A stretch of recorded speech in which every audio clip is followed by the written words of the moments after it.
campaign for them. But you don't want to ask people to campaign for them. Will you force yourself? No. Will you force yourself? No.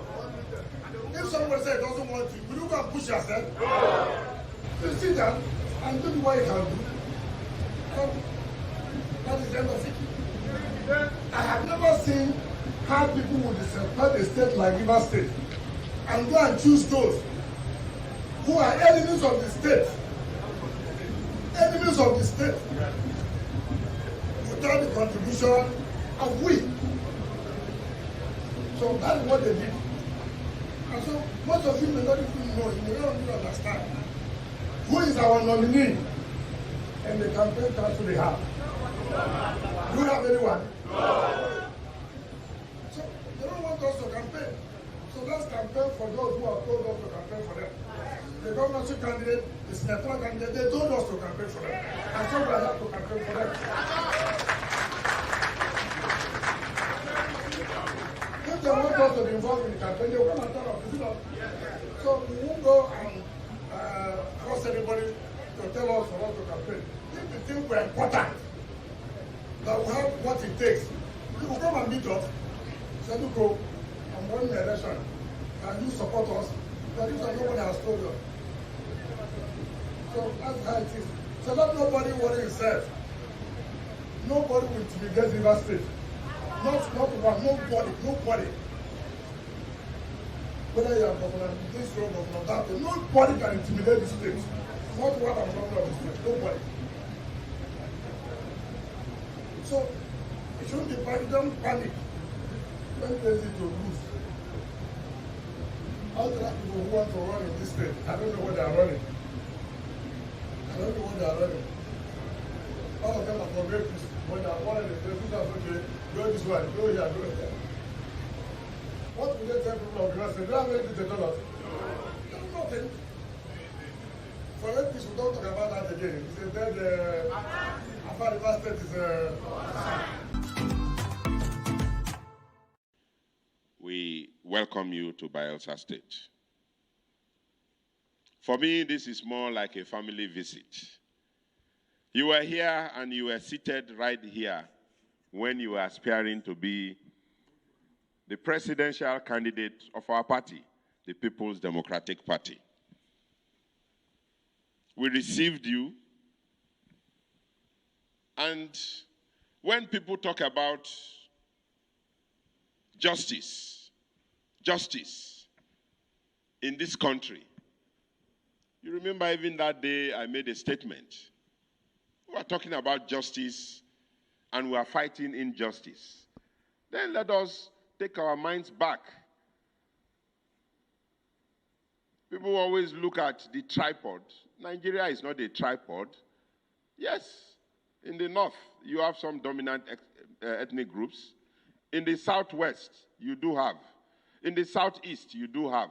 In the south-south, you do have. Others have become president. So if we are talking about justice in this country, we all know in our hearts where it should go to. We all know. Even within our party, that campaign was on. And I'm sure those were some of the things that forced you out of our party. And to crown it all, you took our Anambra State candidate. So I view this more like a PDP family visiting Bayelsa State. Even though today you are no more with us, you are now the candidate of the Labour Party. But going through your credentials, you are one who has what it takes to vie for the highest office in this country.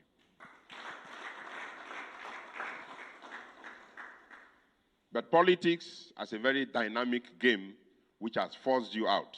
Otherwise, if it were in a military setup, we will not allow you to leave PDP. But thank God for democracy, thank God for politics. It's dynamic, so at every point in time, your freedom has to be given to you. We have missed you. You are now in another party. But I pray you still continue to cooperate with us the way you are doing. as a family, so that head or tail will still be there. There must be a change at that level.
For PDP. But after observing that this is a party that is uh, naturally ungrateful, this is a party that would never reward loyalty and all of that. So we thought the party meant well for our country. You know, alas, we've seen clearly that this party has no interest of the people, at heart, because PDP exists by the motto, which is power to the people. So the existence of PDP, either in the villa or outside the villa, ought to have come from the people. And in this case, we've seen that it's not actually, after all, about the people. It's actually for a group of few uh, cabals who think that power belongs to them and that they can call the bluff of others. Well, we've seen that Wike, who has today made we Southerners have a say in the present day Nigeria, particularly as it affects PDP. Wike is holding firmly to what we from the southern Nigeria are very proud of. We're saying that you cannot treat us as second class citizens in a nation we have given everything. You cannot treat us as second class members of the party that we have given everything. The resources that sustains the party, the eggheads that sustains the party. In fact, the first chairman of the party comes from southern Nigeria, and that very chairman made huge sacrifice when it was necessary to make sacrifice. And then also when the Southerner who became the candidate of the party from 1999 to 2007, we also saw that Southerner express the collective interest of every member of the party, irrespective of where they may come from. But this is not the case as PDP is today. The chairman has shown that he can wreck the house in the pursuit of his own personal interest. We've also seen that the candidate does not have the balls to keep his promise. He doesn't have the interests of the generality of Nigerians at heart, clearly.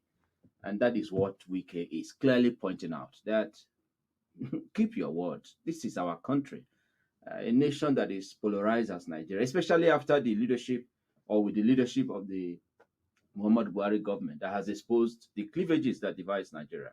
It would be wrong for anybody to take for granted the interests of other Nigerians. And that is what he has maintained.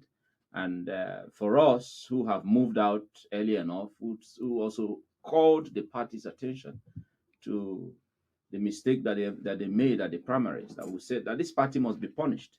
Just like the party was punished in 2015, this party must be punished in 2023. PDP must learn to keep to agreement. PDP must learn to uphold the values of the founding fathers of the party.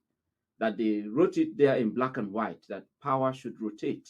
It's for the good of the country, for the good of the members of the party. But this crop of leaders, as we have in the party today, do not care about the interest. They just want the power. You know, the template with which APC came to power in 2015, that's what PDP presently has adopted. When APC was campaigning in 2014, 2015, all they talked about was power. They just wanted to grab power, and there was no plan. So when they came to power, they were overwhelmed, and here we are, plunged into the mess we found ourselves today. And so PDP is going on that lane, you know, and saying, no, they just want to win first. How do you win when there is no justice, when there's no equity, when there's no fairness, when you do not care about the collective interests of every member? The party will definitely regret the mistake they made. Looking at what Governor Diodiri of Bayelsa State said while addressing P2B, Yes. there are allusions to the fact that maybe he left the party and probably the same interest that made him to leave the party are also those who are also laying claim to be fighting for the South. So what do you have to say about that? He silently made that inference there that we love you, would have wanted you to be here, but the same as is a veiled reference to the fact that the same people who are making it look as if they are fighting for the southern interests were also part of those that made you to leave the party. You know, we've crossed that bridge. You know, what they are trying to do now is attempt to infiltrate our camp. In fact, for us, the enemy of our enemy is now our friend. Wike is our friend, and we stand with him. We are saying he should continue what he's saying. Senator Diri should do the right thing. We expected him also to be in that camp because they all agreed. All the southern governors agreed. 17 of them had their meeting in Asaba. That was the first meeting. That Asaba declaration took the nation by storm. In fact, Atiku himself, while in Dubai, cautioned them. That was when he started exposing himself. He cautioned them about insistence that he must come to southern Nigeria. The part of, oh, he should have gone to southeast, that is by the way for now. Because for us, if the likes of them, that is the Atikus and all of them, also understood that whether south, west, east, or north, that we're all one Nigeria and that everybody's interest must be captured. The accusation of the fact that, oh, those who are now championing southern thing were the ones who frustrated the most competent candidate today in the race, that is Mr. Peter Obi. For us, it's neither here nor there. Our enemy's enemy's enemy is our friend. Wike is our friend. And I can assure you, whatever mistake he made, I'm sure he's making moves towards correcting it. And I think sincerely, if Wike were not to have, if he was not in that race, that is during the primaries, all the Southerners, I don't think there was any of them who had the balls and the resources required to engage Atiku, because Atiku came with the money to bamboozle all of them. There wouldn't have even been any close marking for Atiku as a case, be today. Because if you remember that, was it in Benin when he was interviewed before the primaries and he was asked a question? I think, yeah, was it? No, he visited Obasanjo when he was asked a question by the journalist, and he said, he's saying it arrogantly, that is any time he has not always won the party ticket and all of that, meaning his money was going to speak for him, and it did speak for him. But here we have someone who was able to checkmate the excesses. By now, would have been seen as people who can just be dangled with carrot and will run for it. So for me, all of those preachings of how that Mr. Peter Obi was frustrated out of the party is neither here nor there. We have come to understand that PDP didn't mean well and will not mean well and will never change. The party does not reward loyalty, and so anybody who is saying anything otherwise, they are just trying to look for a way to infiltrate our camp, and they cannot. The train has moved. P2B is cruising home to victory by the grace of God. Let the confusion in the PDP continue. All right, yesterday, quite a number of Nigerians were taken aback when there was a security alert from the U.S. Embassy of reminding Nigeria of a possible terrorist attack in Nigeria, especially the Federal Capital Territory.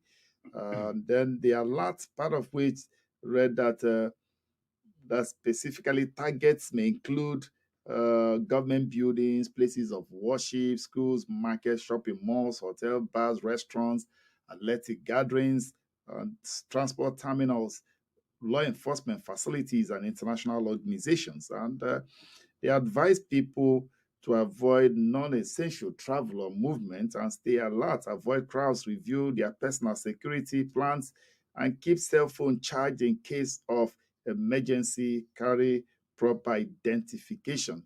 And to underscore the seriousness, they said they will reduce their services until further notice.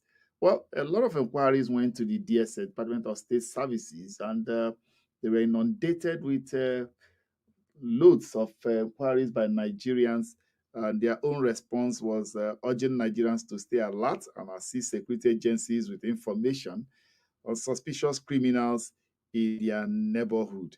The public relation officer of DSS, Peter Funanya, in a statement also that Sunday, urged Nigerians to remain calm, adding that necessary actions have been taken to prevent such an attack. He is not the only one. Even the Inspector General of Police has also announced an immediate commencement of a counter-terrorism incident simulation exercise, codenamed Operation Danki Gagawa, to nip the threats in the bud. We know that when they've given a lot of these advisories, and many a times it has proved to be true. Nigerians are a little bit worried. What is the reaction of government? And Nigerians are worried, especially Abuja residents, not for nothing. When we recall the July 5th jailbreak at the Kuje Correctional Facility, much later we heard there were loads of such security report that was not attended to. And the escapees, over 400 of them, up till now, none has been captured. They are still out there. And nobody has been punished. We don't know whether they are within Abuja, and that poses a lot of security threats. And nobody was either sacked or even suspended, which is an additional insult to injury. Yeah. So with this, a lot of Nigerians are a little bit taken aback and worried by development of security situation here in the Federal Capital Territory. Let me not talk about other areas, because if the Capital Territory can be going through this, your guess as good as mine what others outside the confines of the state capital, the nation's capital, could be going through. Well, first of all, in direct reaction to what the U.S. Embassy said, the information they released. It is proper for us to be guided with such information. But you see, scaremongering is not also the part I subscribe to. I remember that the same US has had all sorts of views about Nigeria, disintegrating. The first prediction that was, 2014, 2015, Nigeria would have disintegrated and all of that. And here we are, still together. But it's important that every citizen realizes that we are, this nation, Nigeria, is facing interesting times, actually. This is that moment where eternal vigilance should be our watchword, as citizens. We should realize that indeed aliens seem to have invaded our communities. And if not, all this havoc that is being wreaked. Look at Benue the other day. How many people were? I think almost 40 people were killed. And all of that, all the president could do was commensurate and condemn. And that he has been doing since 2015. Since 2015, research has had it that 2015 till now, till November 2018, no, till 2015 till November 2021, at least we've had almost 6,000 people killed in Nigeria. That's sinking. 6,000, and we're not at war. Almost 6,000 people, if not more, killed in Nigeria since 2015. Killed carelessly by these marauders, by these evil men out there. And yet, the government of the day is treating these criminals with kid gloves. So it's important that eternal vigilance be activated by all citizens, particularly as the information about Abuja and all of that going to be attacked and all that. But I also do not subscribe to fear mongering. I just think that we just need to take ownership of our country a lot more seriously. We should not abandon this space for invaders to occupy. This is our land, this is our fatherland, and it's important that we defend it, protect it, and take ownership of our land. So for me, it calls for concern. The authorities that are supposed to do what they should do should get to work, and especially that the 2023 election is by the corner, we should please guarantee safety of citizens and all of that. The security arm, that is the DSS, the police, and the army, and all of them should please double their activities to ensure that citizens' safety and property are protected and all of that and guaranteed. That's a duty that they owe this nation. And the commander-in-chief should also realize that also that he's winding down, actually, and it's time that he reconsiders some of the approaches that he has given to governance that has not made any progress. It's important that he leaves this position he occupies today better than he met it. It will be terrible that Buhari allows Nigeria to be wrecked by terrorists or all of them, as the case, are criminals, as the case may be, while he's exiting. It will be terrible of him, to allow it. He should double his effort, redouble his effort, and continue the consultations that he ought to make across board, across every part of Nigeria. And then also, let me use this medium to also call the attention of government to be law-abiding. The rule of law should be upheld by government. If a court of competent jurisdiction has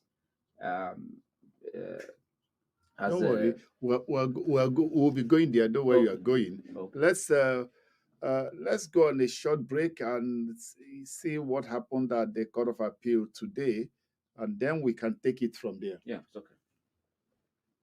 Detention. Dead men don't stand trial. Sick men are even given medical treatment to ensure that they are fit and strong to stand trial. That is why we say, come and stand trial. Have you ever heard somebody say, come and sit down trial? Have you ever heard somebody say, come and prostrate trial? Have you ever heard somebody say, come and kneel down or come and lie down trial? No, it is come and stand trial. It is taking that you are strong enough to be able to stand through that trial. So I am here begging the federal government, the president, look at my nails. genuflectingly, in the name of Almighty God and in the name of Jesus Christ of Nazareth, to please, and in the name of peace and tranquility, and in the name of social justice, equity, egalitarianism, and good conscience, and in the name of respect for due process, respect for human rights, and rule of law, I am begging genuflectingly, Mr. President, sir, ignore any warped advice you are being given by whosoever, releasing Nnamdi Kanu, and you will be praised. History will record you justly that you decided, after a court had delivered a judgment, even though you failed to follow the political solution, and even the window of opportunity given by the United Nations Working Group Against Arbitrary Detention, rendered on the 20th of July, 2022, that you releasing Nnamdi Kanu and also paying compensation, even though all these have failed. Mr. President, sir, it is never too late. Now a court has pronounced judgment. Obey the judgment. Don't stay the execution of the liberty of your own citizen. You are father of all. God bless you, Mr.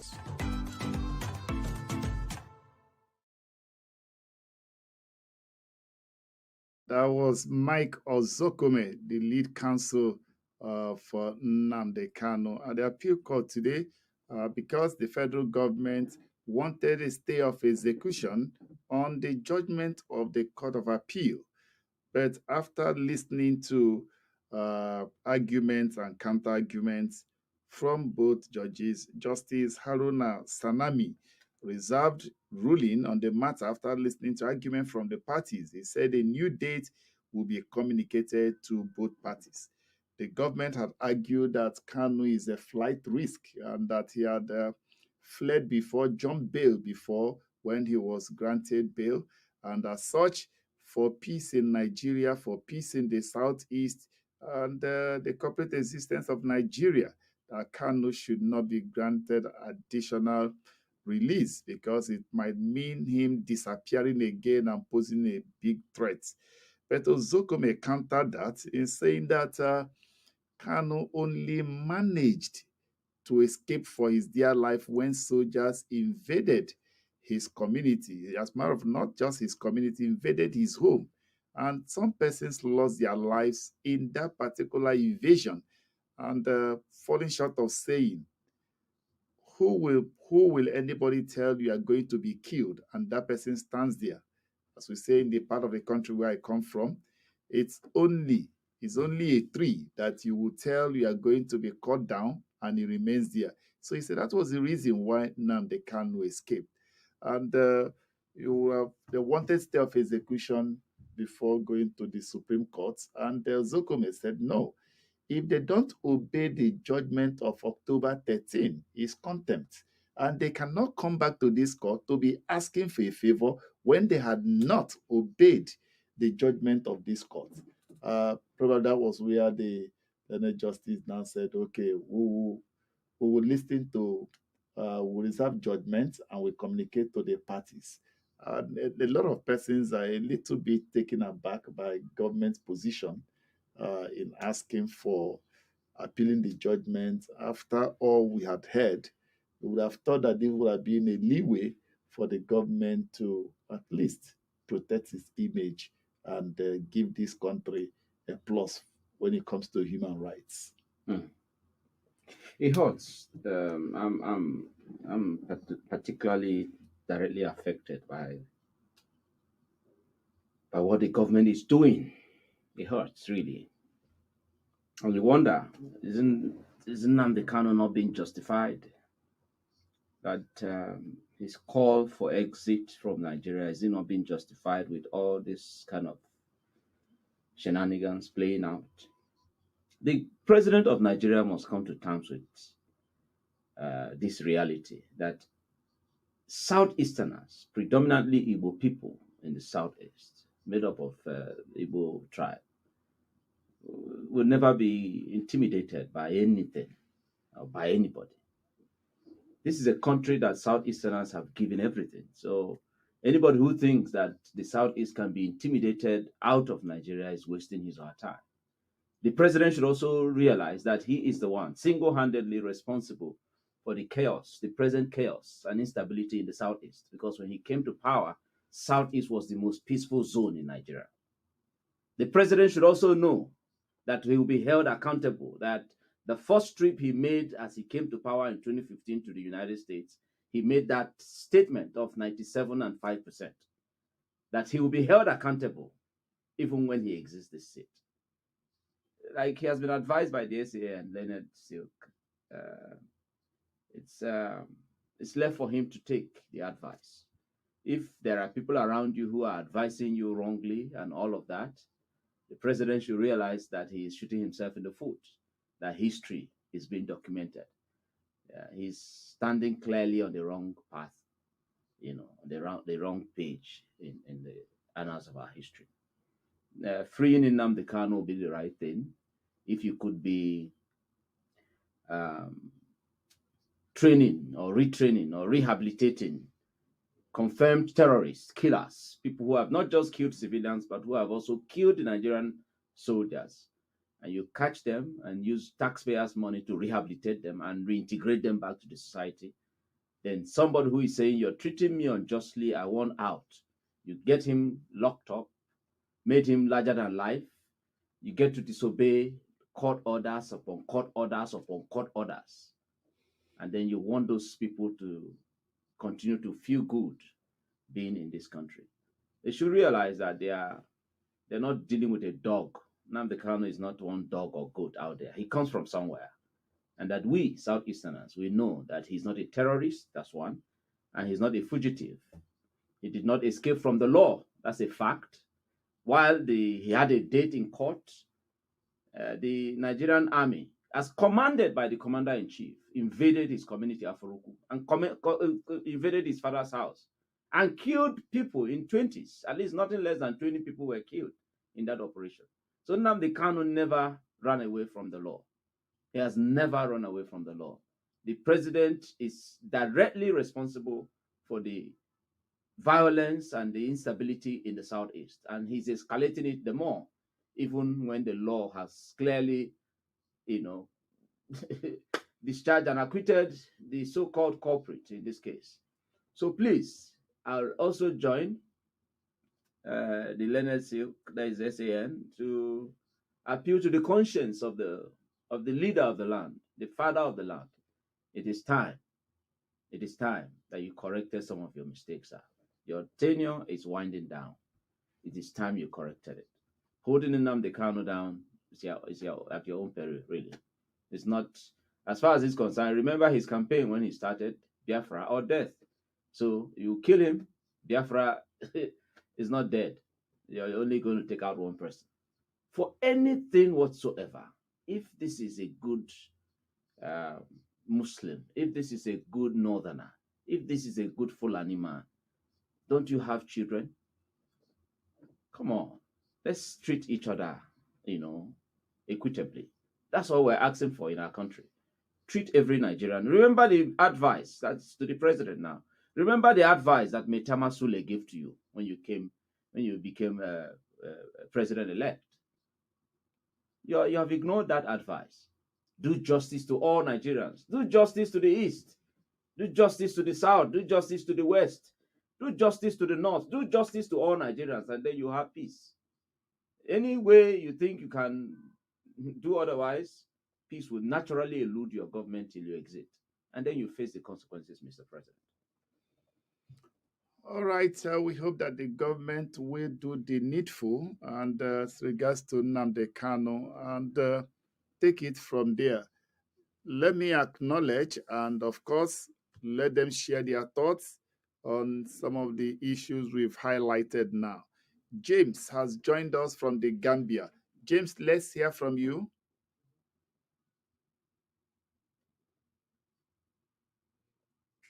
Hello, James. Okay. Ike Alame. No, thank you very much. Okay. All right, James. All right, thank you very much. We are living in an interestingly uninteresting times. Um, just a few days ago, I was reading a newspaper that is a Punch of the 10th of October this year. The caption is controversy surrounds alleged release of 101 Boko Haram. Oh, sorry, I got it wrong.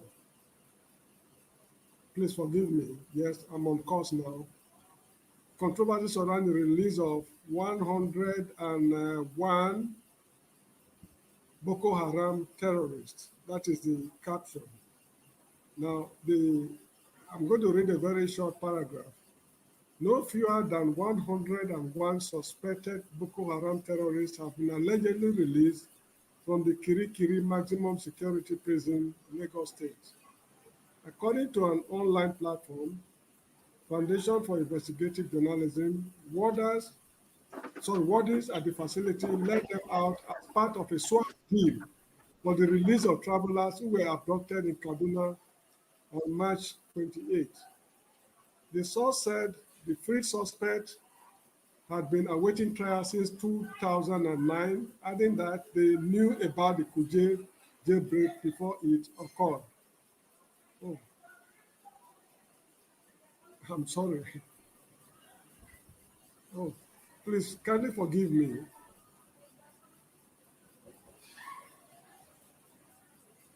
Kindly forgive me. Um, no, okay, before it occurred, they secretly released 101 Boko Haram suspects around 6 a.m. The negotiation had been ongoing for some months. We used to pray together. During prayers, they spoke Hausa, and they told me that they would be going home by October. Now, early yesterday, Saturday morning, they opened the cell door and let them out. They had returned their properties already. I asked to speak with one Adamu in G3 cell. He is no longer here. He is tall and slim and has a long face. They told me that their release was based on negotiation and the pressure their sponsors gave Buhari. They felt they didn't get released because a new president who might not be their tribesman took the seat. They might not be granted amnesty, the source said. An official in the prison, however, denied the claim. The source said that there were ongoing efforts to release the suspect based on their illegal detention without trial. There's an ongoing court process for the inmates to be released because they have been held since 2009 without trial. The process has not been completed to the best of my knowledge, and for the inmates to be released, he added. Efforts to speak to the Nigerian Correctional Services on the matter proved abortive as of the time of filing this report. This is from the Punch of 10th October 2022. Now, we are living in uninteresting times. This is exactly what happened at Kuje prison. It has happened in a refined form at Kirikiri prison in Lagos. Those who escaped at Kuje prison, they are still at large. Those from Lagos now have been added to the lot. So, and the election is around the corner. Don't you think, Mr. Victor, that the US Embassy has got enough reasons to say that there's something fishy? If we add if we read between the lines, we should know that something actually is going on. It is clear to the ruling cabal that it's likely not to be business as usual. A new political dispensation is in the offing. A new day is dawning in Nigeria.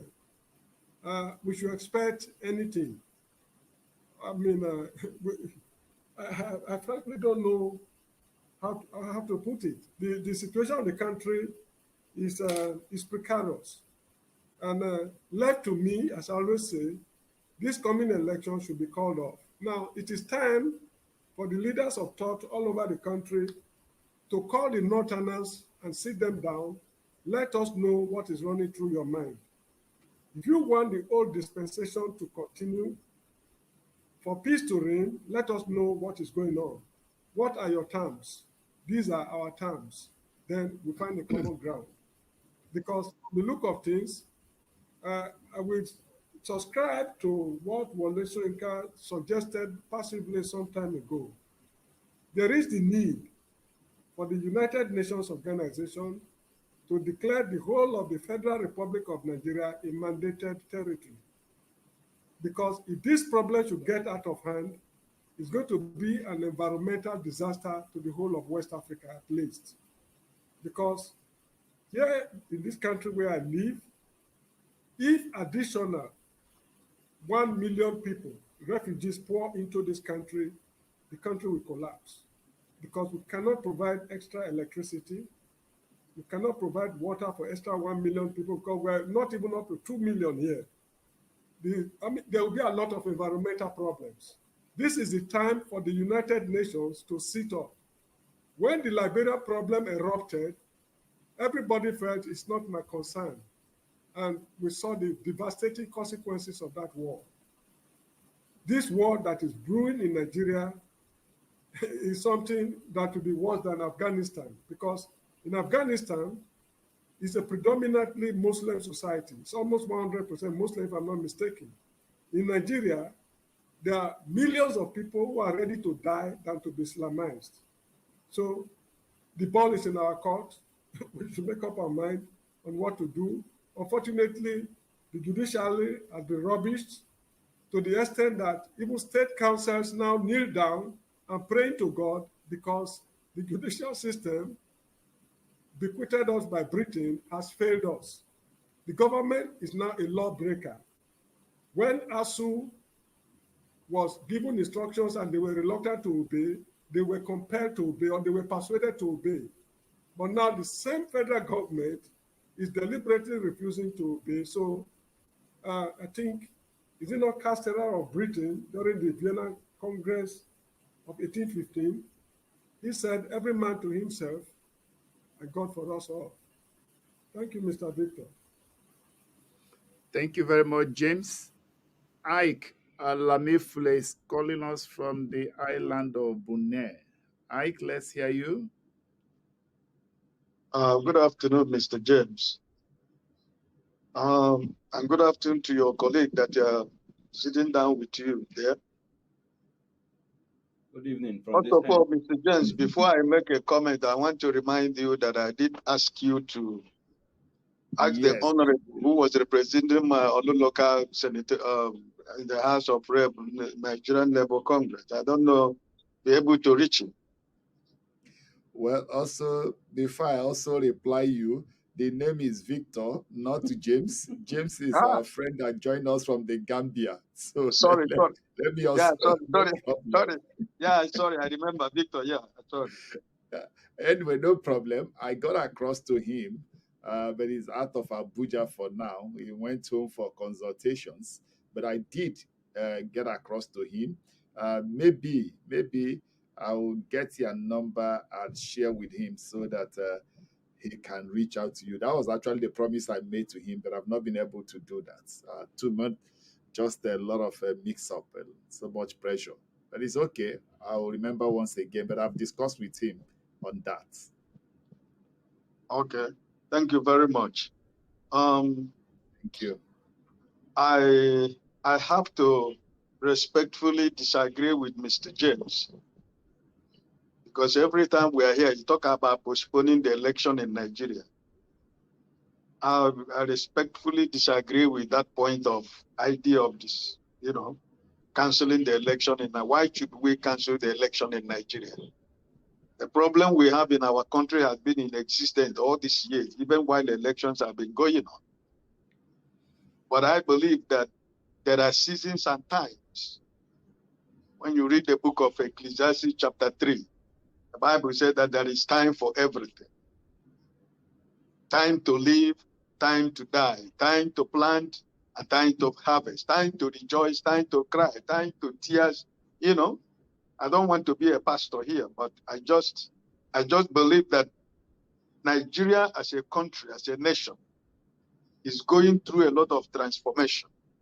We have reached to that point where there is a light on the tunnel, by the grace of God, what my spirit is telling me through Mr. Peter, we know that there are so many forces. We know that there are so many things that is going to take shape and take place before the necessary change we are seeking for will come to Nigeria. But I think sincerely that Nigerians are awakening to reality of life. More especially the new generations of Nigerians of today are beginning to realize and understand that this is their moment, this is their time. So we have already failed governments several,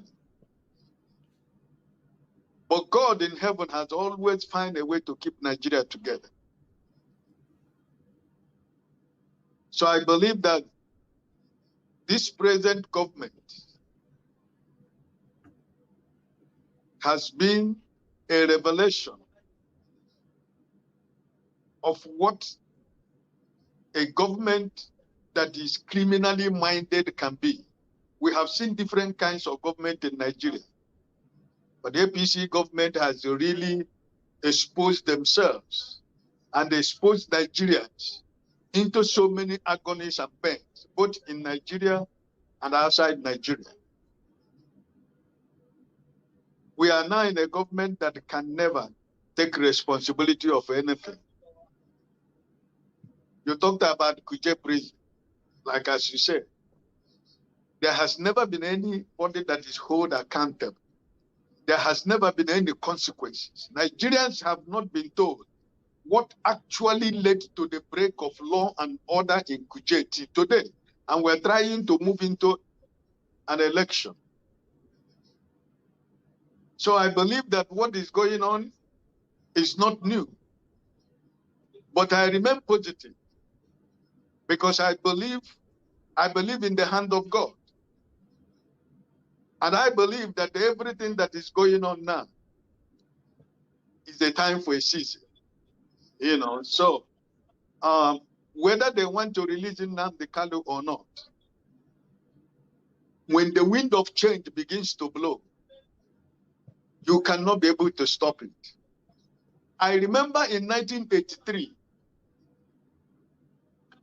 when the so-called presidential election was rigged, the late Nnamdi Azikiwe, he made a comment at the airport. I think he was going to Port Harcourt, if I vividly can remember. Victor, you're a journalist. Maybe you will understand. He did say the sentence that for every one person that contributed to the rigging of this election in Nigeria, none of them will go unpunished.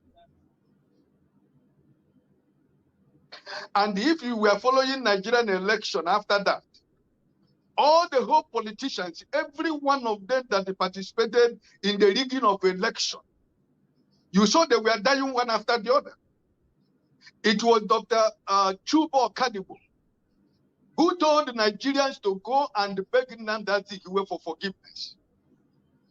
Remember what happened to him, Chubo Kadibo. You remember what he said about Dr. Nnamdi Azikiwe too during his own time. So what is going on in Nigeria right now, whether Sheikh Buhari want to release Nnamdi Kanu or not, like my honorable gentleman said, Ojukwu told us from the beginning, Biafra is in the mind. You can only hold one person, but has he stopped the problem? You keep Nnamdi Kanu there for the rest of his life. Have he stopped the yearning and the quest of the people of the Eastern Nigeria? No.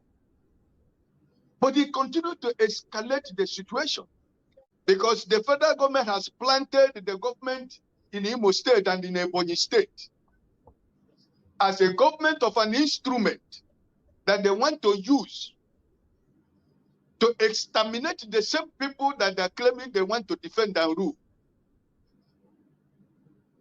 Because we have government in Eastern Nigeria, illegitimate government in Ebonyi State and in Imo State that are using the federal might against their own people that they're trying to rule. You look at what is happening in Ebonyi now. No political party can do any election campaign The governorship candidates of all the whole political party were in Abuja yesterday. My friend, you live in Abuja.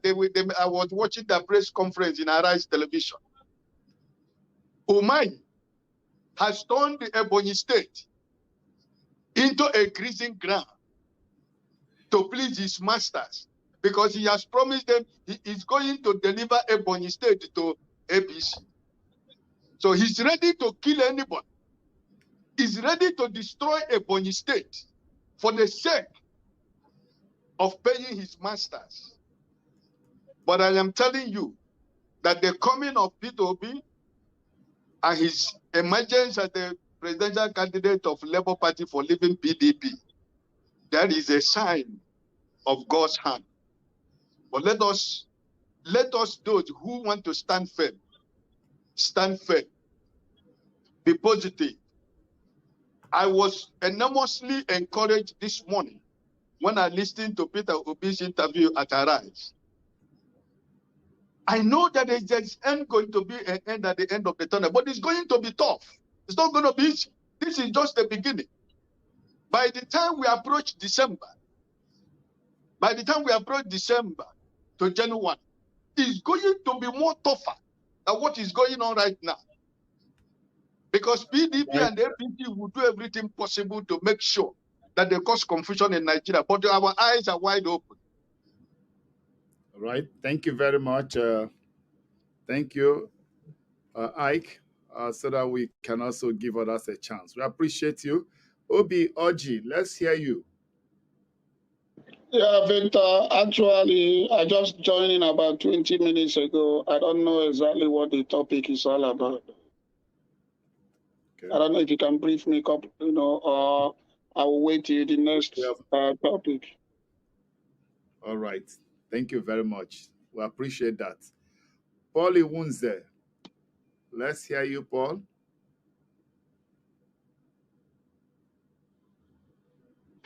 Is Paul with us?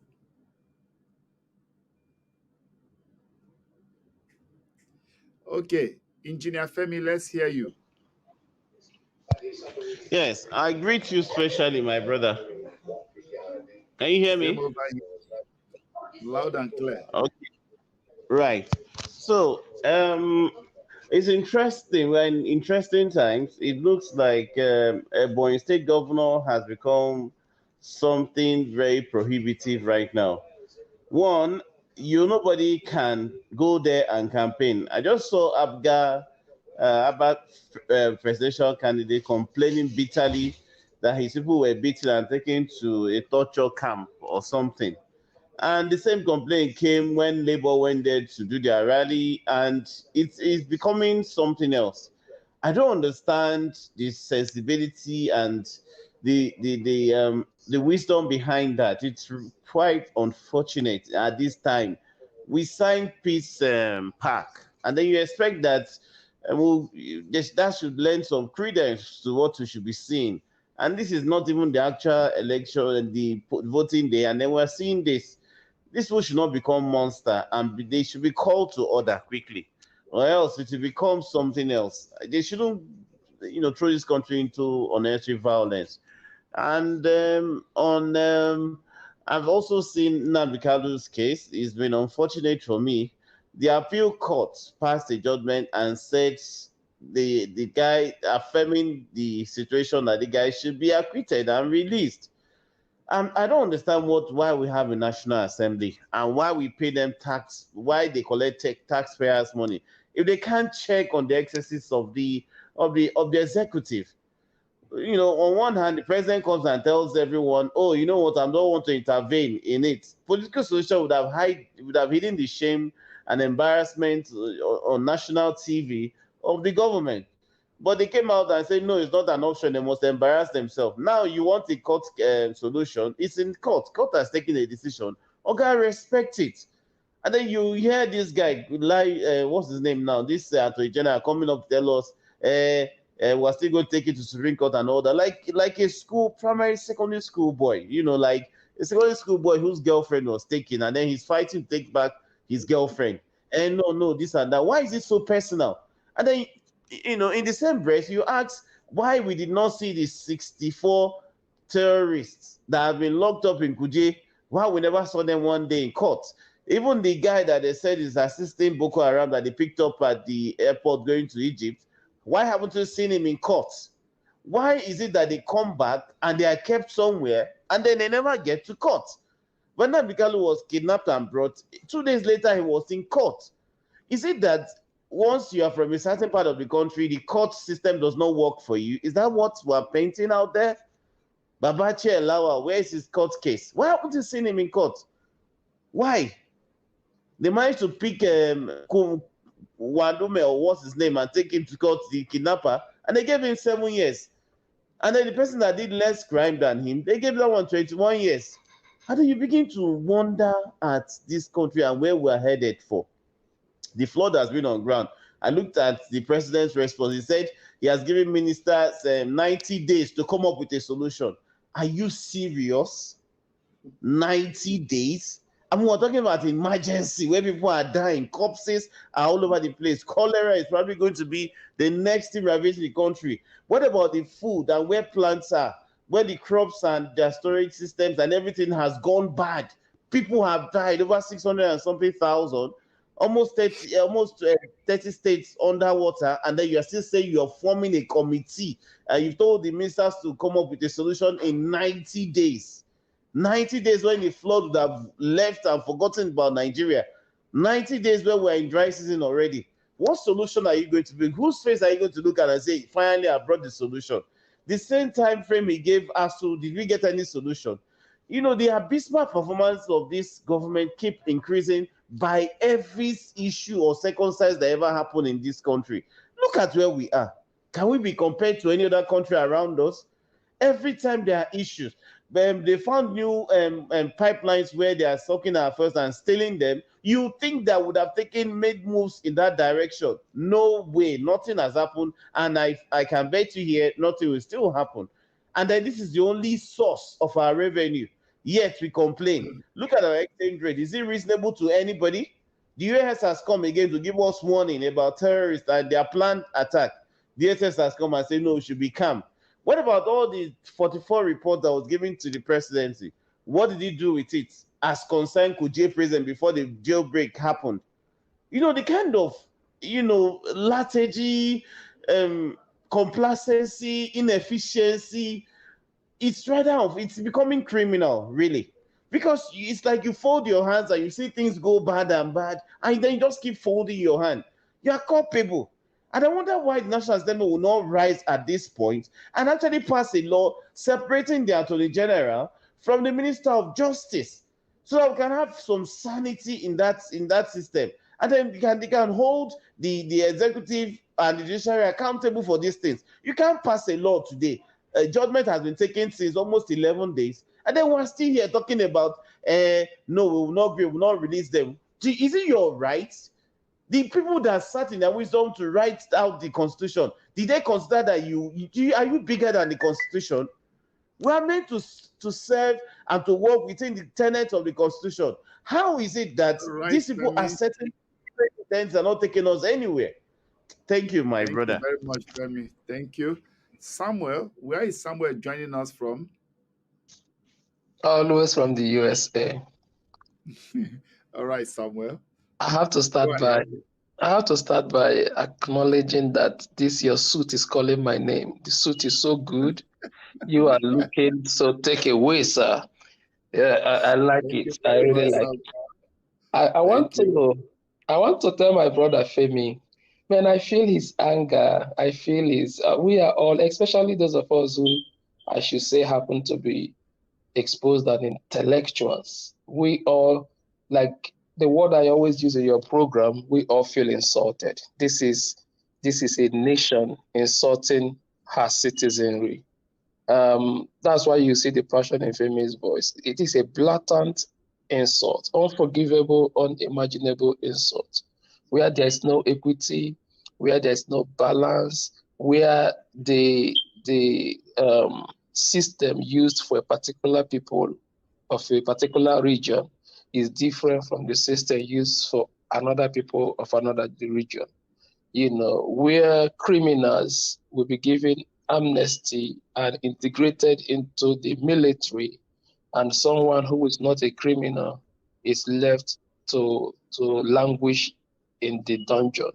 So when you look at it all, you really honestly feel insulted. In fact, I want to tell my brother Femi that the secondary school boys you talked about, they will be very angry with you. They will say, don't call our name. We are smarter and wiser than these people. Honestly, so when he used secondary school as examples, that this thing is not looking like somebody from secondary school that they took his girlfriend and is fighting to recover his girlfriend. Those secondary school boys will say, no, we are smarter than these people. Look for another example to give. We are very smarter than these people. Because the level of the degradation is horrible. Let me now speak a little bit to the issue. Number one, I said in your program before, Mr. Victor, that Nnamdi Kanu's offense was not really agitating for a Biafran state. That could not have been anybody's offense, because Nigeria is a signatory to the fact that a nation, if they desire to stay on their own, could stay on their own, right? I think Nnamdi Kanu's greatest offense was how he spoke and awoken the consciousness of not just Nigerians, but I should say to an extent the world. Man, the guy spoke some things that nobody has ever spoken about before. Like a doctor, I wish I know the name of that thing, but when somebody comes into an emergency room, almost dying, and they had to shock the heart of the person to try to shock him back to life. I think Nnamdi Kanu's broadcast was like shocking the conscience of people in Nigeria. That guy shocked people to the extent that Yoruba people woke up and began to vigorously agitate for Oduwa nation. He shocked people to the extent that the Hausa people realized that, hold on 1 second, there's a difference between me, an Hausa man, and this Fulani man. He shocked people to the extent that eyes opened all over. That's what my brother is suffering. That is his punishment. Because they wanted to trade in secrecy. We have to realize this. This ruling class keep, things, information from the people. They kept us in darkness so that they can continue to do what they do. If not for Nnamdi Kanu, the level of interrogations going on today will not be going on. The level of consciousness going on today will not be going on. Now, recently, another joke, another thing happened that is quite a joke. Peter Obi came and spoke out boldly that this oil theft is the people in government, they are in charge. Suddenly, after that, speaking out, suddenly they are arresting, they are doing something, they are getting some oil ship, setting them on fire. All manner of drama started happening. Suddenly they woke up. I'm like, you guys keep insulting us and getting scot-free from that. But we Nigerians, the country belongs to us. The percentage of the ruling class cannot be compared to the percentage of us that they are mortgaging our destinies and the destinies of our children. We have to take a stand at some point. And if we refuse to take this stand, well, one day, it is well. Let me just leave it for now until I have opportunity to speak again.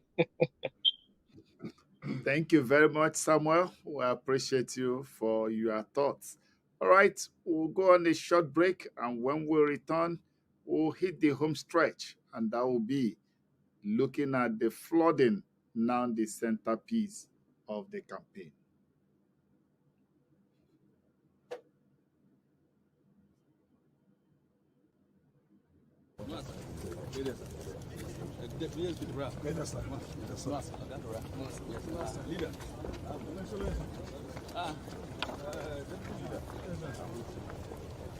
That's what I use addressing former content.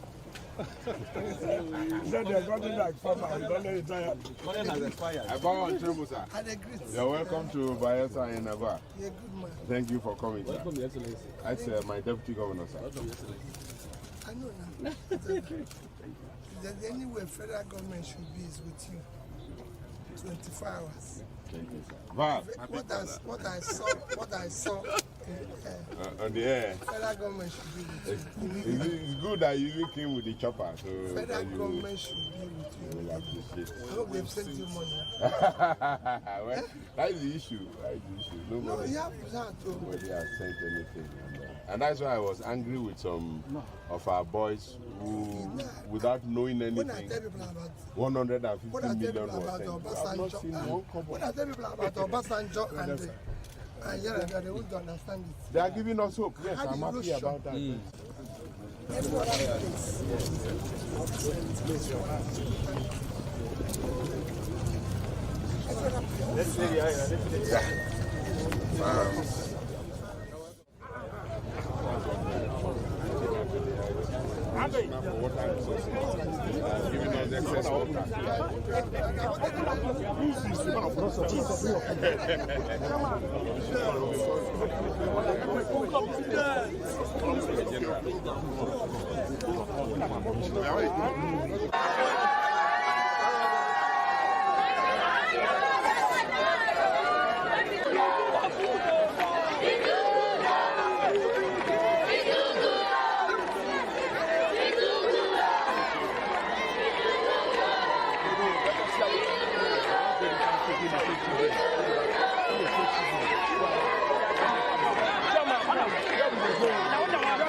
Welcome back. Still Road to 2023, and I still have in the studio Nandi Irebu, convener, Indigenous People of Nigeria, as my guest, and quite a number of our friends who have joined us virtually on tonight's edition of the program.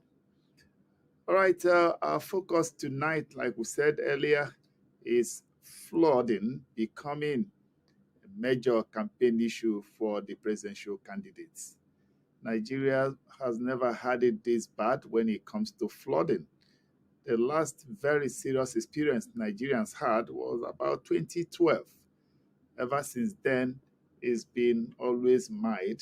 But this year's flooding became something entirely different, to the point that from reports, 27 states were affected and over 2.5 million people affected. In some instances, houses were completely submerged.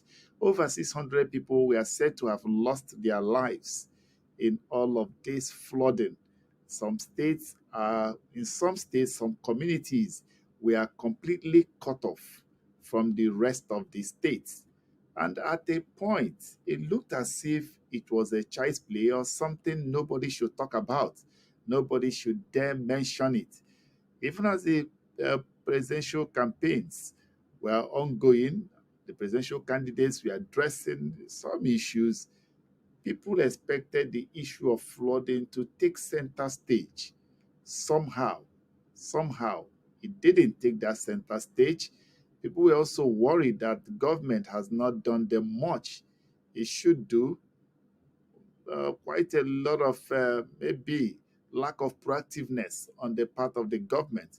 We know that in Nigeria, the state governments are always sleeping and snoring.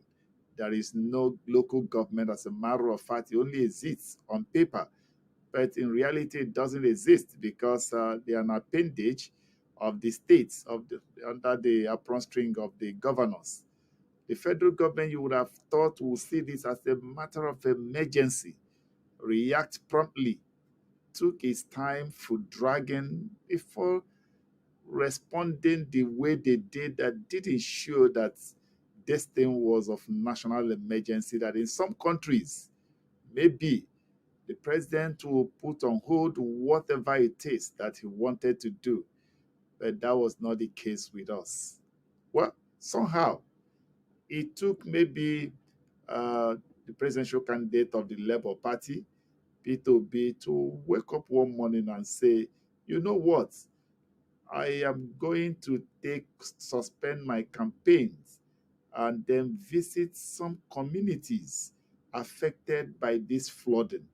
And he appealed to fellow presidential candidates to suspend their campaigns so that we can empathize with the same people we want to rule. Some, of course, said he had no money. That is why he's calling suspending his campaign. Some said he has lost ideas. Some said he has lost team and all of that.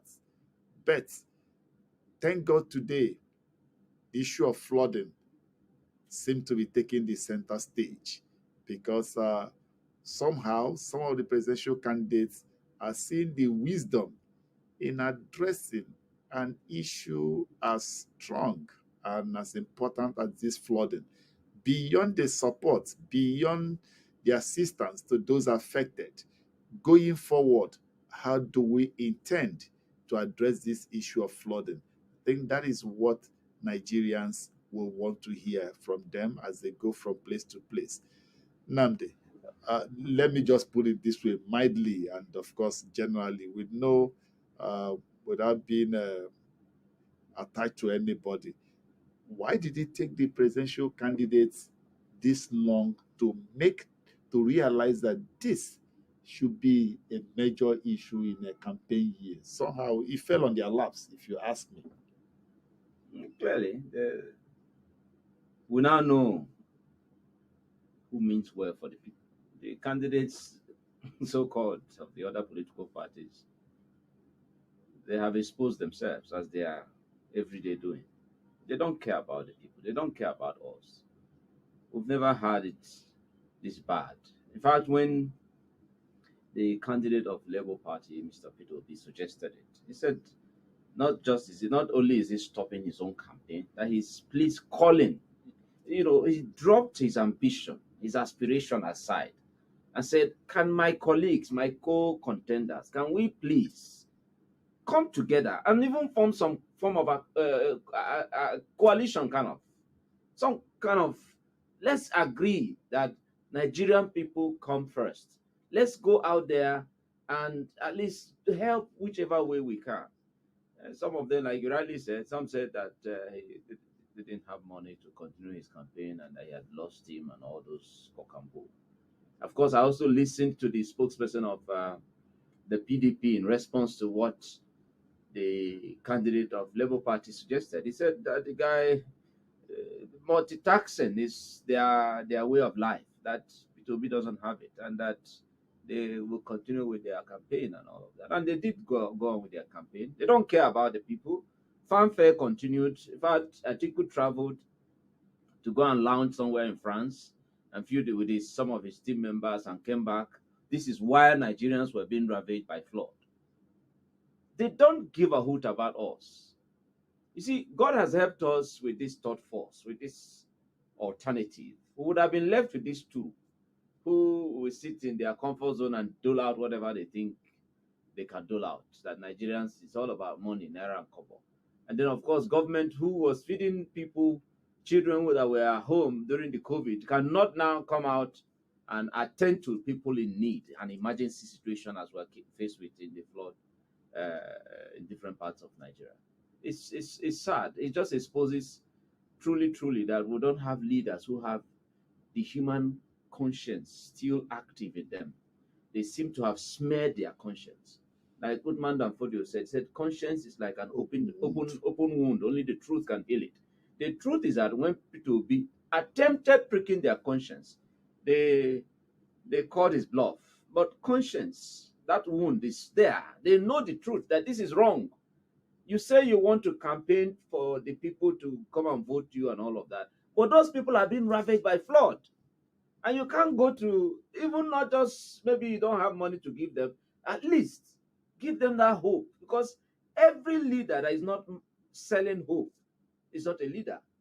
So these are crop of leaders who cannot even, like even the one who told us that his new manifesto is renewed hope. Where is the hope when flood is ravaging the people and you're nowhere to be found? And when we talk about competence and capacity and character, you can see amongst all of them who has that competence, who has that capacity, who has that character. And like Peter Obi said on Arise Television this morning when they were like, you guys seem to be saying the same thing and all of that. And he said, yes, the candidates may be saying the same thing. Manifesto can be put together by top minds and brilliant people, and then they present it in a glossy format as their manifesto and all of that. But who can we trust? It's a case of trust. Who can we trust will be available for the Nigerian people when they need their commander-in-chief available? Who can we trust that will be available for the Nigerian people when he needs to be a father to the nation? Who can we trust to that level where we can say, go to sleep, you have a leader that is watching your back? It's obvious, it's playing out. All things work together for good for them that love God. Truly, P2B has shown that even while in politics, you can still have your conscience very active within you. You can still activate the God consciousness that is resident in you. Because should we abandon that part of our common existence, then what are we here for? The flood is unfortunate, has happened, and it's displaced a lot of people. The best we can say to our brothers and sisters out there who have been displaced is that help is coming. Help is coming. Just don't give it in. Don't give up. For us, from this end, especially the P2B end, it's about the people. It's about the Nigerian people. And anything outside that is irrelevant. This should just expose, everyone to making the right choice as we go for this election. Truly, truly, who can we trust? Who can be there for you? Do we have leaders amongst these other camps that care about you? They don't care. Even the government of the day doesn't care. All right. So P2B has shown them the way, and that's what leadership is about. It's not about him just wanting to win election. He showed them, he called them to even join him in this, even take ownership of it. And he said clearly that he will continue about this flood thing until everybody's attention is called to it. And thank God, they are now waking up and reverting to what he suggested, that there's a need to address an emergency situation as we're faced with. The other one said when they asked him about climate change and all of that in Kaduna, he told us how that church rat and all of that and Holy Communion, poisoned Holy Communion. But today we have also heard from the Labour Party candidate when he talked about what we can do as climate change is a reality, within our existence today as people on earth. So there's a need for us to please the young campaign. Some of my friends on social media, of course, called P2B out, called him a hypocrite, because when he went to Benue, he was dressed in a shirt that was branded with the Labour Party logo and all of that. But they forgot that this is not this aspect of this part of P2B has nothing to do with campaign. It has nothing to do with. He has always been this way. He's a man who cares about the interest of the people. When it even happened outside Nigeria, as far away in Haiti, he himself and his family, his son, they went out there to help people and all of that. This is P2B's nature. It's not politics. It's not campaign. Any of them now who would join in this whole thing, we know that suddenly they are realizing that this is wrong. And so for them, it's about campaign going forward. So for us, from this end, it is well done, Mr. Peter Obi. Well done. History will be fair. Whether Nigerians understand this part or not, history will be fair. But let's look at this issue of flooding. It's always a recurring decimal. Why has it been difficult for our government to be able to tackle this issue once and for all? The excuse about Lado Dam in Cameroon being opened and all those things. Is there no answer to the Cameroonians opening their dam and Nigeria having to pay prices? Of course, there's an answer. The thing is that this is a nation uh, that kind of is cursed with wrong leaders. If we had the right leaders, Nigeria is too blessed to be in this kind of situation we found ourselves. The dredging of River Niger and all of those areas and all that. It's not rocket science to do. But just like in the aspect we discussed as it affected Nnamdi Kanu and all of that, because it's going to favor a particular part of Nigeria to dredge River Niger and all of that, they just thought, oh, let's keep punishing these people, unknown to all of us that an injury to one will definitely affect all of us. So it's failure of leadership. That's just what it is, and that's why we're now particular about who next should lead us. If we keep focusing on the rare mirror, how that they've not done, ask yourself: is oil the only source of resource that we can have in Nigeria? No, agriculture used to feed Nigeria and had Nigeria part of Eastern Nigeria was actually the fastest growing economy in the world in those days. That's why we're also talking about the need to restructure, devolution of power. There's a need to restructure this nation so that the resources that that God has blessed this country with can be used to serve the Nigerian people. Leaders have failed. That is why we have found ourselves here. That is just the truth of the matter. And for us to get ourselves out of this mess, we just have to change this crop of ineptitude that runs amongst the so-called leaders that we have. All right, let's return to our friends online and hear their take on the issue of flooding and becoming a focus for campaign right now. James, let's start with, okay, Obi didn't make comment earlier. Obi, let's start with you. Yeah, thank you very much for being fair on this your program. And if you didn't, the whole thing there is, Victor, I believe 98% of our leaders have traveled out of the country in the Western world. And I also believe that they see when hurricane happened here in the United States, even if they have not traveled, they watch it on CNN. Where is the rescue people? Where is the military people in order to allow up to 600 people to die? You see, when such thing happen here in America, you see people coming down from the chopper, trying to rescue people throwing some floating material so that people will not go under the water. But look at it. All the video I've been watching regarding this flood, I've never seen any military, any rescue person from the government trying to rescue lives because they don't care. I know, but none of the press are even saying something about that. It's not a rocket science. All they need to do is to do training. Come and learn it.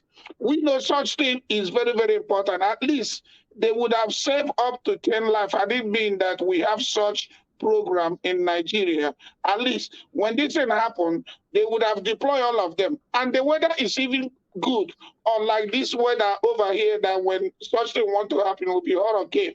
It will be destroying everything. And they still fly a helicopter in that kind of weather. So I don't understand that kind of country where we are living in.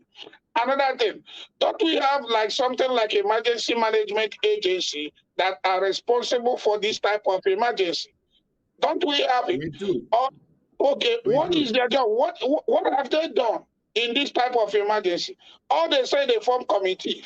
They keep on talking, stealing all the money, making budgets. And I know that Buhari, I'm not a fan of Buhari, but I know he budgeted money and give them the allocation of the amount that they required or they need in order to do such thing. I can remember one time one of the state governors went to abroad and other used ambulances and bring it to the state. I think it's even the government. And when he went fire service, when he went there, there's nothing inside the ambulance. You'd be like, what is going on here? I don't understand. In America, no, I'm not telling them to do 100% like America or Western world, but at least do 20%. At least 20%. Make sure those people have blankets. Make sure those people have water. Make sure those people that escape have food. At least it's the work of government. I cannot believe what these people are doing. How mean and how wicked they are. I can't blame them because the other day I saw a video, Tinubu calling Atiku articulated. Why the other one is calling him Chakapa? How can Tinubu praising Atiku and Atiku praising Tinubu? What do they call us? Fools and stupid because we are the one killing each other on their behalf and they are the one enjoying while their children are overseas. I don't know what how our people thinks. Okay, look at the whole thing. There is money. Not that we don't have money. We go abroad, we copy. We don't pass it well. If Nigerian emergency program was doing what they're supposed to do, I guarantee you more than 600 people that they quoted that died wouldn't have died because a lot of them would have been rescued. And I have never seen any video that show any rescue person by the federal government. Rather, look at, I overheard the last, before I joined in, I said that I overheard that Buhari set a committee for 90 days from what one of our guests, of our friend here said. 90 days. Where are they going to do? Everything in Nigeria is all about committee. Before you know it, they spend $100 billion naira on the committee. This is a way of stealing money. The same thing they do every time. If you want to steal money from government, you set up a party, you set up a committee, you set up on all these places and say they spend so amount of money. Look at how that rent is floating. Okay, now Peter B went over there. I know he doesn't have money, and he's an Igbo man. Igbo man and money is always brothers and sisters. He don't have to spend such money. He doesn't have money. He has not been stealing money like other politicians. Tinubu gave 100 million. I think we gave 15. Hello? So Tinubu gave 100 million. I think we gave 50 million naira. What is that thing going to do to them? Now, if you give that money, why don't you take that money, buy water, bottled waters, buy food, look wherever they are, get shelter for them for now. You think the government cannot do it? Up till now, government cannot go over there. The president is supposed to be there as we speak now, consoling the people, promising them. Then you are talking about what are we going to do to tackle the flooding. They know this is coming. First of all, ask yourself, they have not even fixed the road.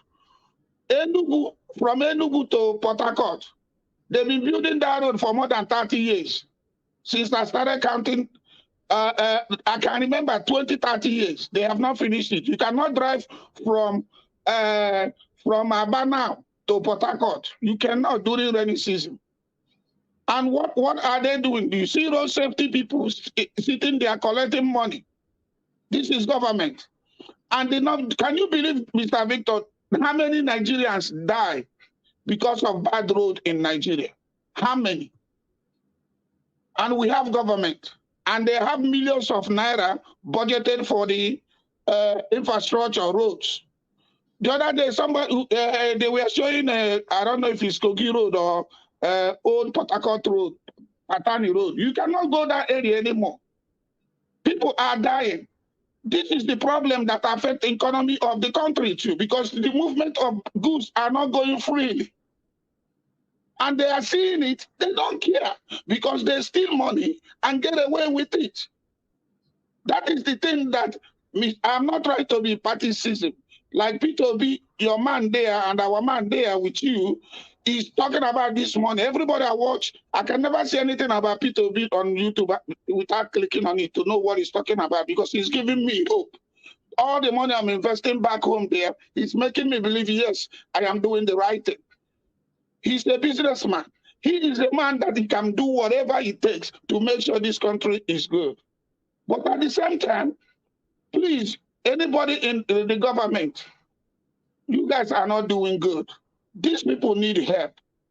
Some of them supposed to be compensated because of this in order to rebuild. Look at how the governor that they showed, Akwa Ibom, Bayelsa State Governor, and the commission, look at how they are reposting. How much is their salaries? because all of them are stealing the money they're supposed to do the gutters. Most of these states, I know it's not government problem because government did not provide a place where people can put refuse and dump it.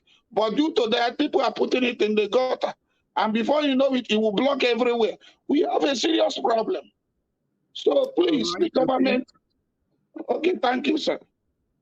Thank you very much. James, let's hear you, James. Yes, thank you. I think, Mr. Victor, don't you think we are expecting too much from the government? I'm asking this question because, as I've said a number of times, when we fall sick, the government will say we cannot fund the hospitals. We go to private hospitals. When the roads are bad, they tell you, I'm sorry, we cannot do anything about it. We use footpaths. We even improvise canoes to, overcome this problem. Schools are terribly bad compared to what it used to be. We send our children to private schools.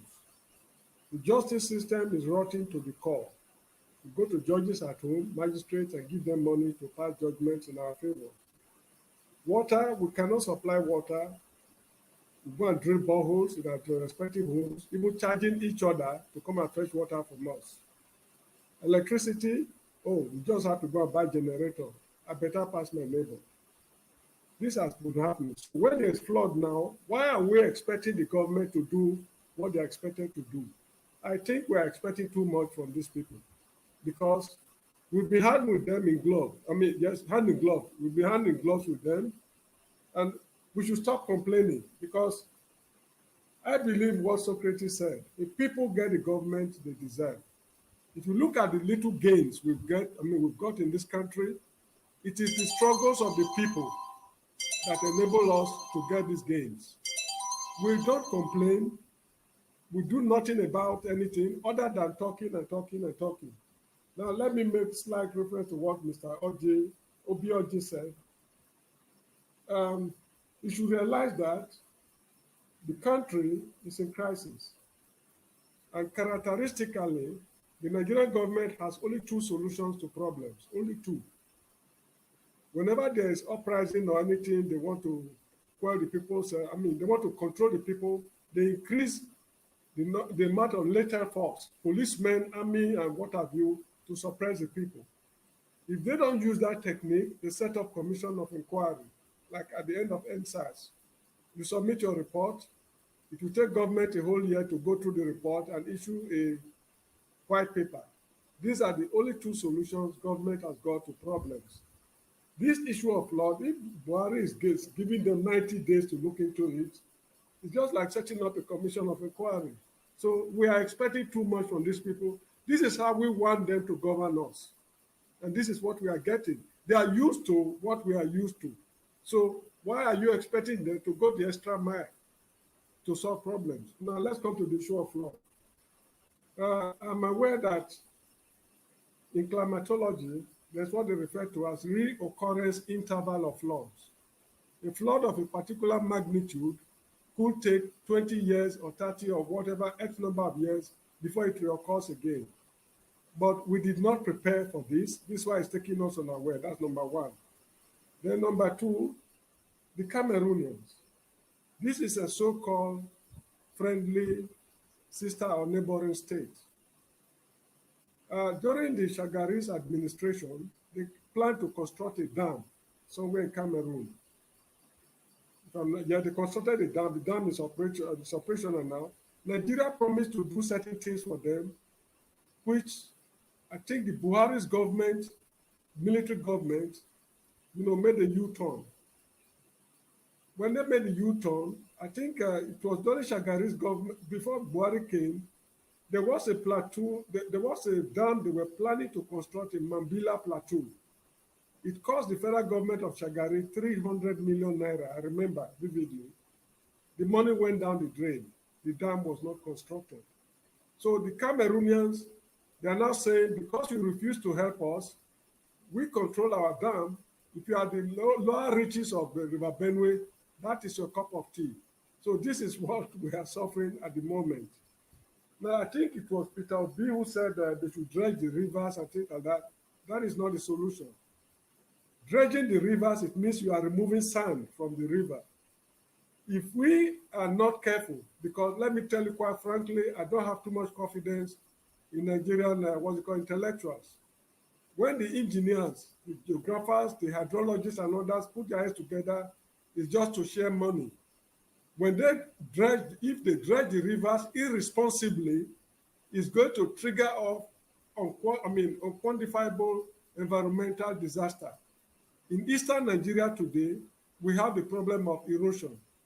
The main cause is that the population pressure on the land is too much. This is one of the causes of the erosion in eastern Nigeria.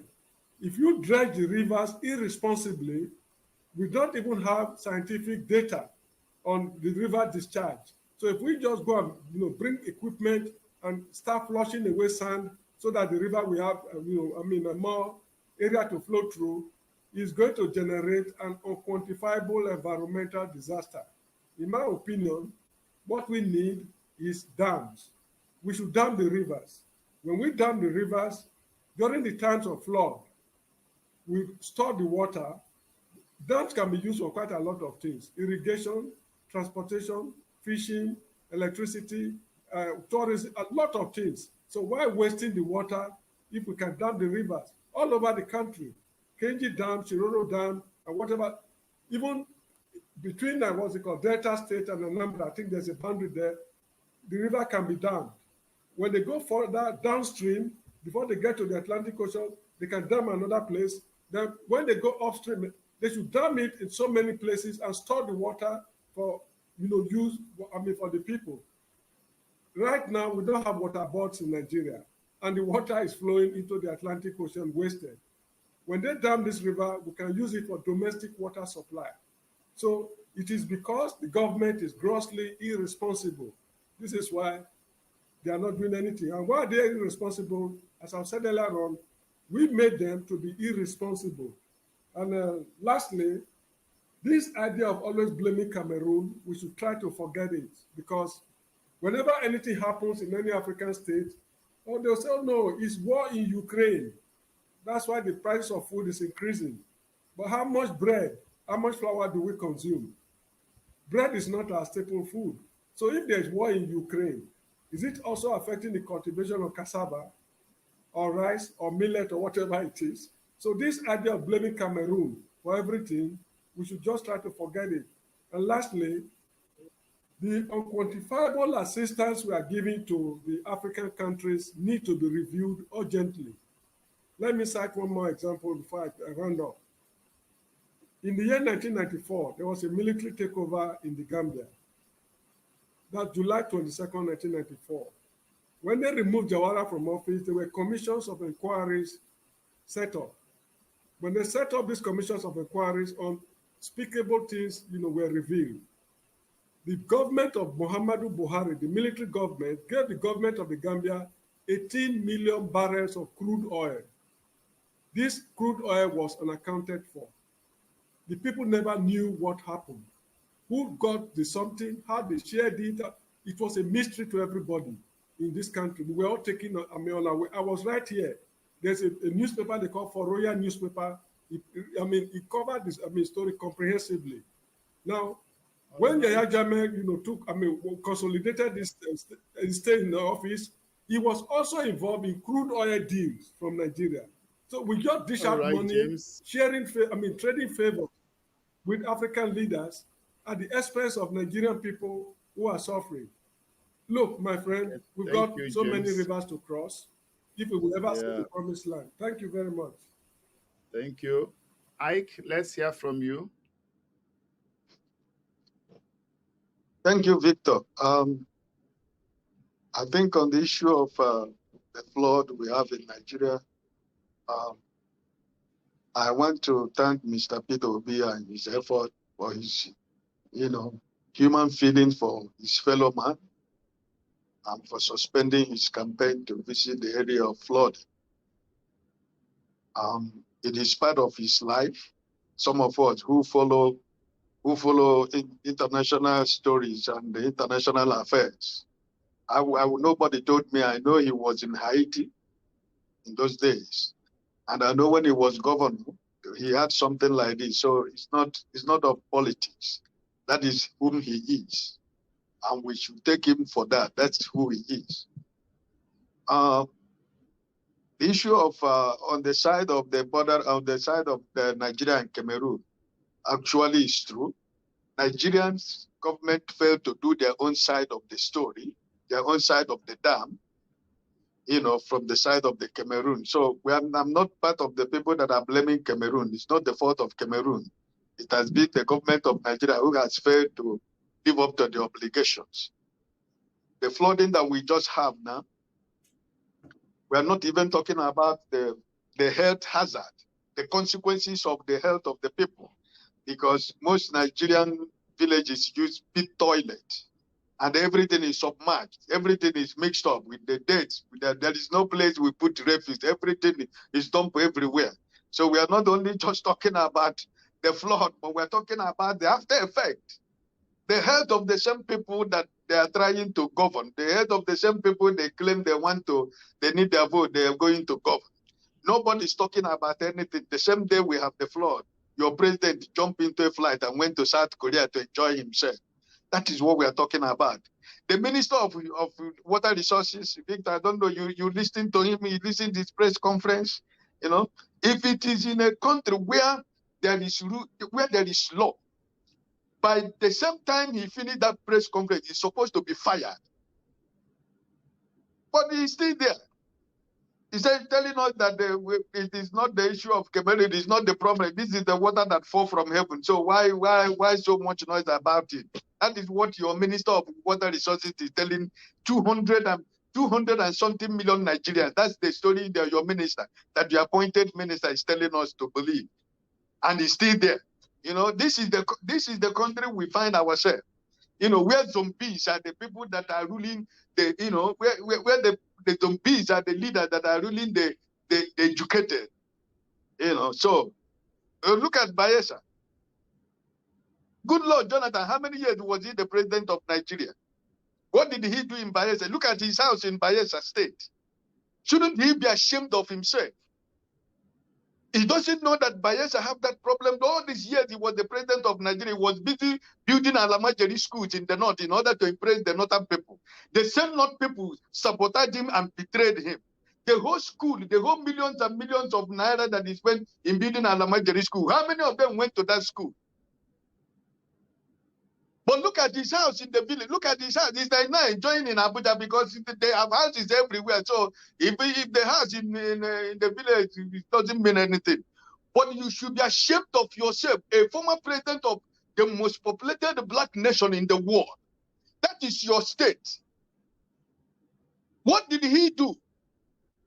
He's not aware that Delta State, River State, the Bayelsa State, the Anambra State, that the Benue State, that they have problem of flooding. He doesn't know. This is what we are saying. So listen, I just pray, like my brother from America who is talking about the emergency, people of emergency, Nigerian military. Which Nigerian military do you have anymore? People with so much fat stomach that they can't even put on their trousers. They can't bend down and see even their scrotum anymore. Those are the kind of military men we have in Nigeria. Where are those military men who went to fight in Liberia, in Sierra Leone? People who go to peacekeeping force all over the world. Where are those Nigerian military? The ones we have today are the people who are buying choice houses around the world. And every year we are budgeting billions and billions of dollars into the military.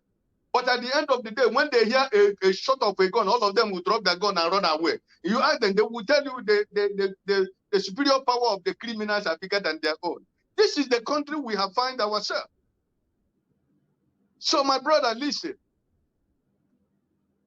Until Nigerians themselves decide that enough is enough. And I believe this 2023 should be the year that Nigerians will say enough is enough. We are old for this nonsense.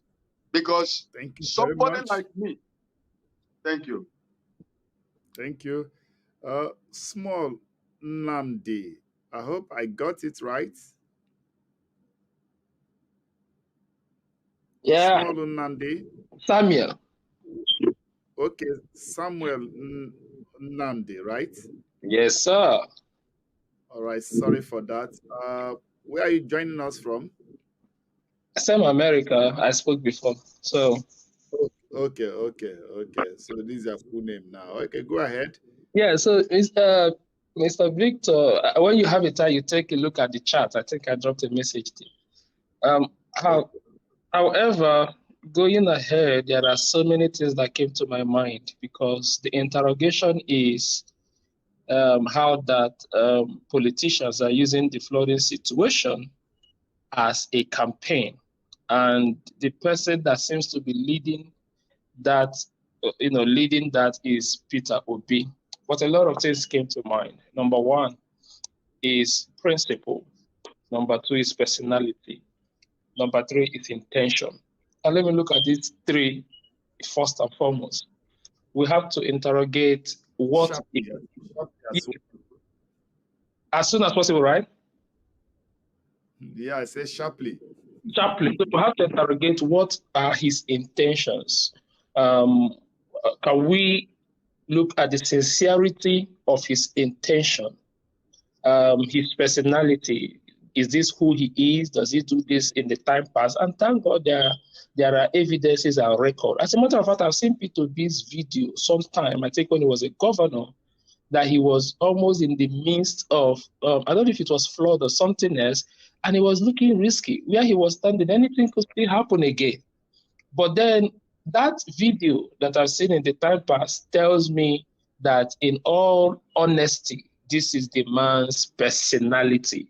And that this man is acting out of principle. So his intention is that he's a man of principle. But then again, there is strategy, there is coincidence, there's opportunity, and there's advantage. So having established that P2B acted out of a pure, sincere motive, being a principled man who has heart and love and affection for people. P2B does not just have sympathy, he has empathy, for people.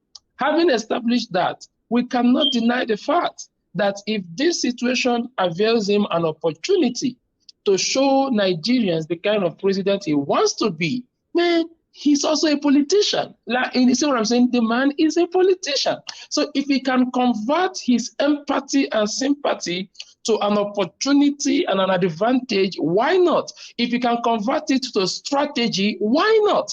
I even love it. I love that he called out the other presidential candidates. I honestly love that he said, let's suspend this campaigning and become humans for once. Like P2B was calling for the humanity in them to come out. We can't be interested in power to the extent that we are no longer interested in the people. We are not into this for power. We are into this for people. So if you look down on the people who will give you the power, why are you power drunk and not people drunk? So Peter B showed that he is a man who is people's drunk. And in my stand, or my position in this matter, if he can convert his passion for people to a strategy for campaigning, to an opportunity for campaigning, to advantage for campaigning, I think I am in support of that. Finally, I have to commiserate with everybody that died or that lost their loved one or their family because of this flooding situation. They just need to know. Nigerians are praying for them. They need to know that people are extending love to them, that God will help them survive this painful situation. Those who lost family, lost property, lost farmland, they are going to bounce back by God's grace. And that will be my submission. Thank you very much, Sam. Paul Iwunze, let's hear you, Paul. All right, GB. GB is joining us from the nation's capital. GB, go ahead.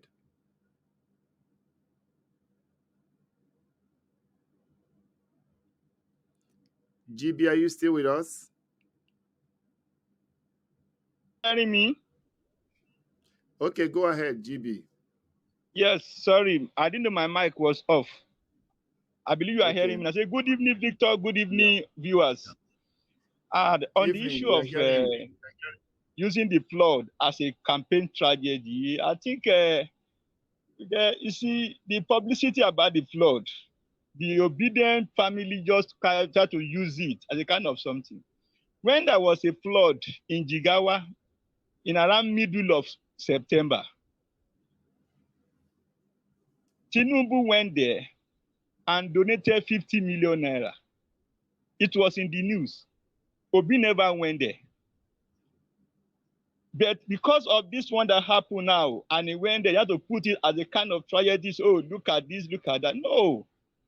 Tinubu had been in the front. If you want to look at flood something, he had been in the front. When there was killing in the Catholic Church, Obi, the Catholic man, did not go to war to console the Catholic family there. What I'm saying is that the obedient family are now magnifying it, saying this and that. To me, that traction to me is not gaining any political something. It's just within the Obi family. Tinubu was in Kaduna, in Kano. He donated many million to the flood family. To the people that had a flood problem.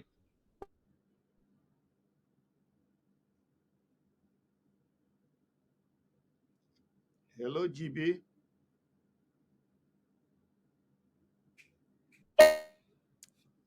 All right. Seem to be having a little bit of a problem with his network, GB. I also remember, yes, I remember that the Social Democratic Party presidential candidate Prince Adewale Adebayo was also in Jigawa to, well, condole with the people over the flooding incident in Jigawa. But what we are saying, we are not making it look as if it's something for sure. What we are saying is specific issues that should attract attention, not just about go there, donate money, because we've always said that we've always held the President Muhammadu Buhari to account why there are issues and he's not in those spots. Those are the things Nigeria. These are international best practices. Presence of the leader.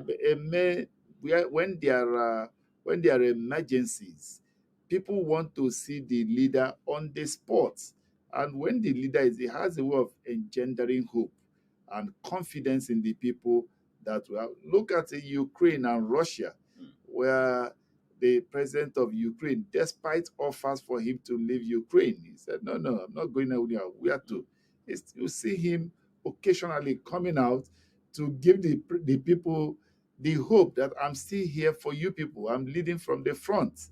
So that's what we're saying. We are not saying maybe go here, just donate money and go away. It should go beyond that. That's the point we are making. And people have tried to say this thing has been in time past. It's not just with this one.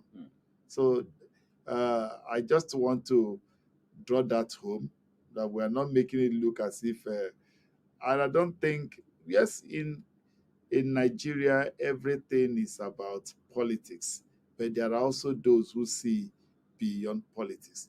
Namdi, let's have your submission, your wrap up.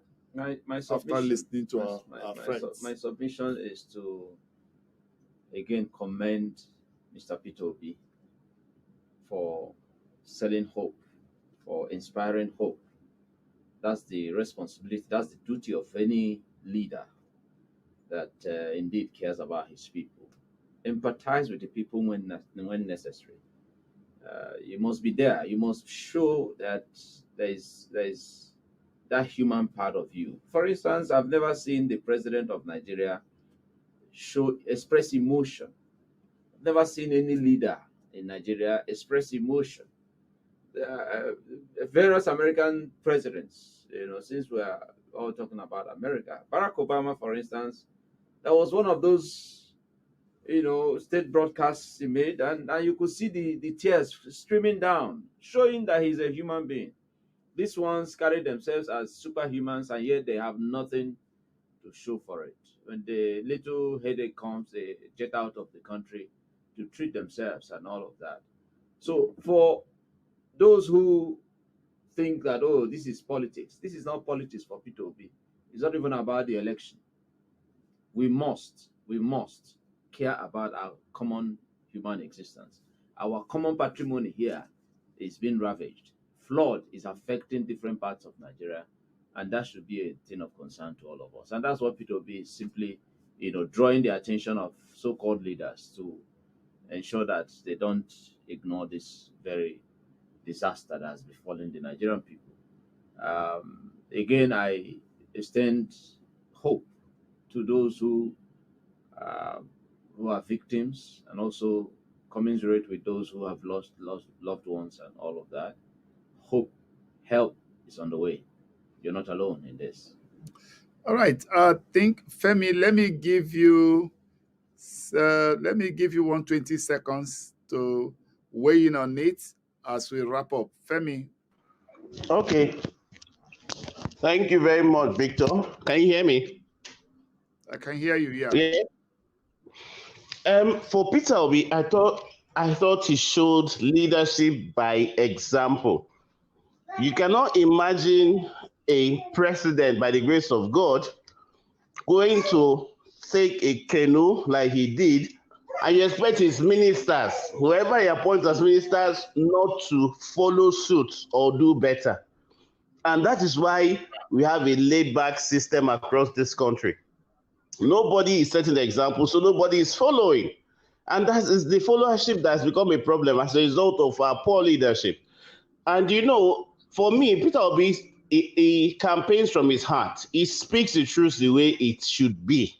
He tells you the way it is, and he acts it out. It's not about donation, monitoring money up and down. This government has thrown money on out-of-school children and everything. The number has increased. He has thrown money on every other thing that we have not seen any result. That is why, for me, Peter Obi is someone that we need in this dire strait.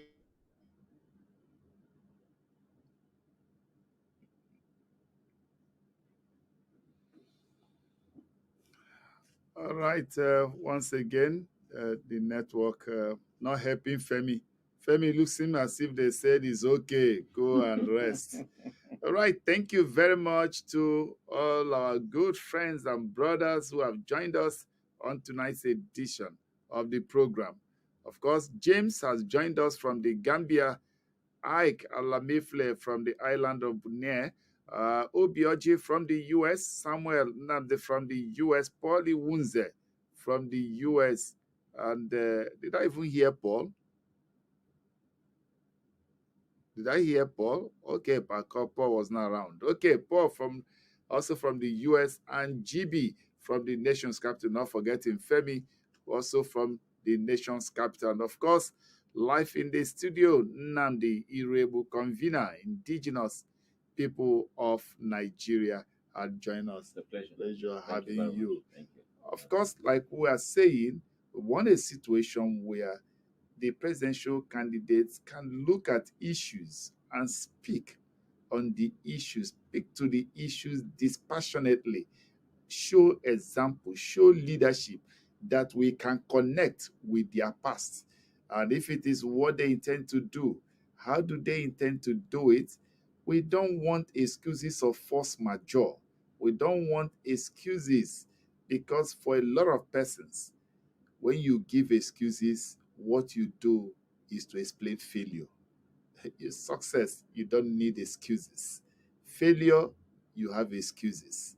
I think now is an opportunity for Nigerians to begin to look beyond the veil and see who will give us less of excuses and do walk the talk now, and not excuses and reasons why this was not done. Now you see the problems is overwhelming. We don't want tomorrow. I didn't know that the problem was this much. That's the size of the package tonight. Thanks for being one of us, joining us on the program. And thanks to the team behind the scene who make all of this possible. Thank you, guys, as always. On behalf of everyone, I'm Victor Irele saying, God bless your hearts. We'll do it again tomorrow, God willing. Have a pleasant night rest. Good night.